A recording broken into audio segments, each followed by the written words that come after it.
Hi, Bill Henshaw here again, your friendly local constitutional counselor from California.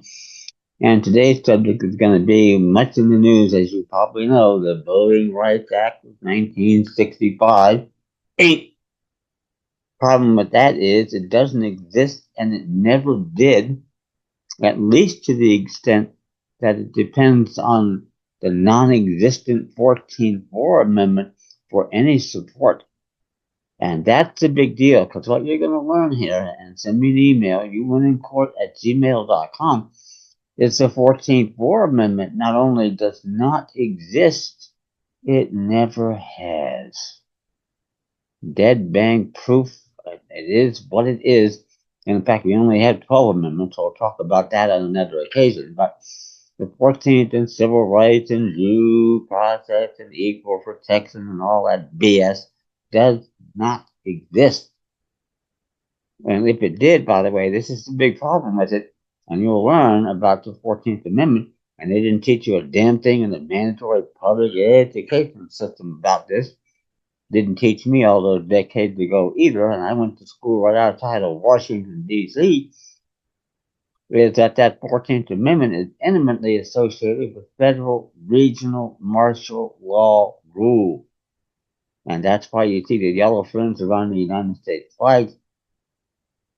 And that's why there's so many executive orders. Even Trump is doing that, and I think he has an ulterior motive of what I'm talking about here. But we simply don't have government by executive orders. If you have the right status and you make the right issues, especially to the U.S. Supreme Court, and you'll learn more about that later too. Send me an email, youwinnincourt@gmail.com. But yeah, that like so much of it, black is literally white here, and that's kind of a pun in an odd sort of way. But Voting Rights Act. But the feds have nothing to do with elections that are held in sovereign, independent states admitted into this union.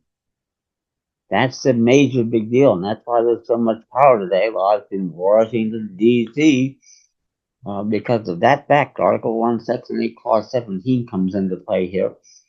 Article 4 may, Article 4, Section 3, federal insular territorial possessions, and you'll learn all about that. Send me an email, youwinnincourt@gmail.com, and this is what has to stop. We have to cut all this crap out, get back to the original intent of those racist framers with a federated Republican form of government of defined and limited powers, and we can proceed from there, make changes, and do it consistent with the Constitution, not an absolute contradiction of it.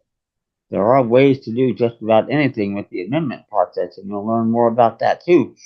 But take a look, read Article 5 real close. You're going to see immediately what the problem is there. Send me an email, youwinnincourt@gmail.com.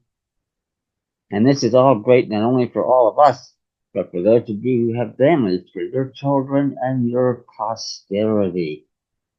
Knowledge of this type is what's going to set them free. And right now we have a window of opportunity we haven't had in 150 years. Trump knows it. I'm pretty sure Bondi knows it. And most importantly, the current justices of the U.S. Supreme Court know exactly what I'm talking about. And especially, and just as you know, open their new session on October the 6th. We'll see how much happens there, and I'm expecting a lot to happen, and they will be hearing from me on these issues, and we'll see how that plays out. But they know they've been a big problem, and they have to admit to the American people that that court has been complicit for the last 90 or 100 years. But then they come right back and say, now we're going to do the job we're sworn to do here, pursuant to the original intent. And that should make everybody happy from coast to coast, Portland, Maine to Portland, Oregon. And we get back to what we did have, and we only became the greatest nation in history in about 120 years with that original intent in place and that lawful government. I mean, what does that tell you? Send me an email, youwinnincourt@gmail.com. You'll learn a whole lot more about this with my modestly priced constitutional defense document packets. And it does include a lot of American history. You bet it does. And that's one thing, by the way, I want to do here is make a series of videos that people can use that homeschool their children on American history. And you don't get jack shit in today's mandatory public education system. Ain't. I didn't either. And if I had known, in fact, the only thing, for example, the only thing I heard about President Johnson, no, not landslide, Lyndon Johnson, Andrew Johnson, our 17th and last president lawfully in office on March 4th, 1869, was that he was our worst president. He got impeached. If they had told us what he got impeached for in 10th grade U.S. history, my life would have been different.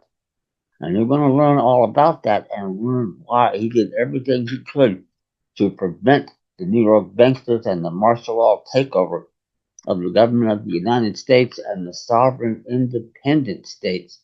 And that's what's so exciting. And here I am, I just turned 77, and I've been blessed, divinely blessed with great health. I'm thankful for that every day so I can get the message out to you, and your family, your children, your posterity. That's a priceless gift. So send me an email, humancourt@gmail.com. You'll learn all about this and a lot more. And all of us should be on the same side, and that's a real danger uh, to the de facto national socialist government. Africans and Asians. I mean, the big deal, if you get back where we should be, is that even though you're not our political equals, and I think the history of the world would support that claim vigorously, doesn't mean that things can't be done lawfully to make changes of that type. But it has to be that way because once you start changing the Constitution in plain violation of its terms and conditions, you've destroyed it. And that's exactly what is happening here. But again, you get back to there, and you're going to have creator endowed and alienable rights. Think the Northwest Ordinance of 1787 here is reenacted by the first Congress. And now, when 8 law enforcement thugs come along and shoot Galen Walker in the back 48 times during the course of a traffic stop in which the court wouldn't have had jurisdiction, and don't even get indicted for involuntary manslaughter, all of them are on death row for first degree murder. That's exactly what that was, and that's what stops all this crap. Creator endowed and alienable rights, human life is valuable. The exact opposite of the perception today, particularly in Washington and on Wall Street in New York. That needs to change, and I can help you and help all of us to make these changes happen. And that's the best thing. Wow, think how good that is.